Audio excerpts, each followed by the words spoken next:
আমার পাশে যে গাছটি আপনারা দেখতে পাচ্ছেন, এটা পৃথিবীর একমাত্র গাছ যে গাছে একই গাছে দুইটা ফুল ধরে।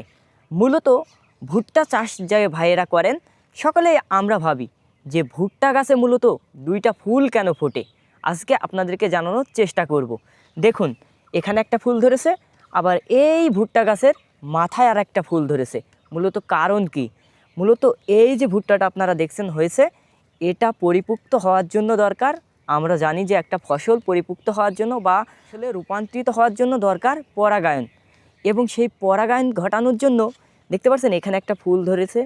মূলত দেখা যাচ্ছে যে একটা মেয়ের এক গুচ্ছ মাথায় ফুল ধরেছে। যেরকম এই যে ভুট্টা দেখছেন, এটা হচ্ছে যে ফুল, এটা মূলত মেয়ে ফুল, এবং উপরে ভুট্টা গাছের যে ফুলটি ধরেছে সেটা হচ্ছে আপনার পুরুষ ফুল।